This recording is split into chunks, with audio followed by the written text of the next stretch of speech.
ఒకసారి ప్రజా జీవితంలో పబ్లిక్ లైఫ్లో ఉంటామని నిర్ణయించుకున్న తర్వాత ప్రజలు ఏ పాత్ర ఇస్తే ఆ పాత్రలో పనిచేస్తూనే ఉండాలి.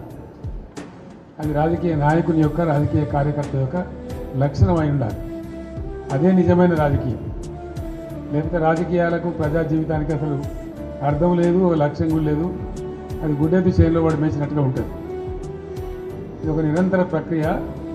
ఈ ప్రక్రియను ఒకసారి మనం ఈ జీవితాన్ని ఎంచుకున్న తర్వాత నేను రాజకీయాలలో ఉండాలి, నేను ప్రజా జీవితంలో ఉండాలి అని ఒకసారి అనుకున్న తర్వాత నిరంతరం పనిచేస్తూనే ఉండాలి.